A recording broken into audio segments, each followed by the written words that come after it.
At the stroke of midnight hour, when the world sleeps, Nepal will wake up to life, to freedom, to their way re-established unity of democracy, and obviously, a new Prime Minister. Congratulations, we got a new Prime Minister in the middle of a pandemic, just before a third wave.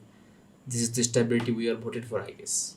While the whole nation is suffering, doing comedy was the only sensible thing I could do, just like our leader.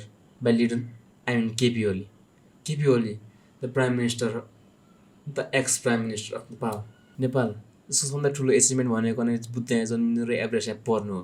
Nepal जहाँ केपिओलीको communism देखेर Joseph स्टालिनले suicide गरिदिन्छ, Karl मार्क्सले मार्क्सिजमको बुकै च्यातिदिन्छ र प्रचण्डको माओवादी देखेर त माओवादीको ठिट मान्नुभएको के गर्नु सक्दैन। Nepal where people support corona just like homophobia and casteism हामीले सपोर्ट त गर्छौँ, हाम्रो कुरा नहोस्। नेपाल जहाँ एन्टी इन्डिया सेन्टिमेन्टले इलेक्सन जितिन्छ र इन्डियाको सपोर्ट सरकार भन्छ। नेपाल जहाँ मान्छेले कम्युनिस्ट भनेर capitalist socialist Marxist don't know what their actual ideology is लाई भोट दिएर जिताइन्छन्। नेपाल जहाँ freedom of speech, good governance र हाउस अफ रिप्रेजेन्टेटिभ भनेको मेरो रिलेसनसिप जस्तै हो, it doesn't exist at all. नेपालमा 1973 विट ब्यान भएसँगै त्यति बेलाको गाँजी खेतीलाई जलाएको धुवाले नेपाली people got so tripped that they give up their own life to bring this government in power.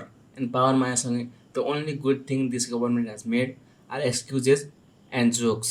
So now let's move on to the reason why I clicked this video. Welcome to the KP Oli Roast. KP Oli, the answer to the question, what if Stalin was a Chinese and Xi Jinping was a Nepali? KP Oli, the person who proved that केटीहरू भान्सामा ठिक छन् नगरी राष्ट्रपति भवनमा, अनि केटीहरूले घर चलाएको राम्रो देश चलाएको होइन। अनि पोलिटिकल जेन्डर इक्वालिटी बहस के लिए सुनने के लिए अच्छा है लेकिन प्रैक्टिकल नहीं है। They say president is the guardian of a nation, and if Vidyadhari Bhandari is our guardian, I would rather prefer Nepal to be an orphan. KP Oli, if नयाँ यस्तो देखिन्छ भने मलाई पुग्न नै ठिक छ। KP Oli, I know कि मेरो आँखा कमजोर छ, तर मैले चस्मा लाएर पनि तपाईँको सरकारले गरेको विकास देख्न सकेको छैन। KP Oli is the worst PM of Nepal, and Nepal had 9 different Rana prime ministers ruling Nepal for 104 years. KP Oli is like an ancient Newar. He doesn't realize that there is Nepal outside Kathmandu too. Some say KP Oli is a Marxist, some say he is a communist, some say he is a capitalist, but deep down we all know that he is a narcissist. KP Oli has dismissed SOR 2 times, just like his kidneys. KP Oli संसद विघटन गरेसँगै नेपालमा संविधानको importance उत्तिकै रहेको छ जतिको मेरो घरमा छ। KP Oli is pushing for an election for second time in 3 months. Look like transplant kidney isn't the only thing he's obsessed with. Only government banned porn to prevent rape. By that logic, they should ban themselves getting into election to prevent bad governance. After Supreme Court order to re-establish SOR, KP Oli finally realized that the book he had been reading for 2 years wasn't the joke book. संविधान हो यार त्यो। KP Oli says ओपोजिसन र पार्टीभित्रको कार्यकर्ताहरूले उहाँलाई काम गर्न दिएनन्। जेसम्म ट्रु, मैले पनि अरू डिस्टर्ब गरेको बेला जोक्न सक्दैन। Now people would ask me कि मैले इलेक्सनमा कसलाई भोट हाल्छु। My answer is simple, no one.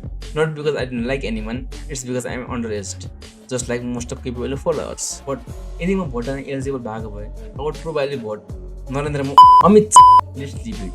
म जसलाई भोट हाल्दै भने KP Oli, you know you are doing something terribly wrong when people start to believe that Gyanendra is a better option than you. Yes, Prachanda, Deva, र Ori, when the Gyanendra is much better option. But Gyanendra पछि हाम्रो राजाको हुन्छ पारस।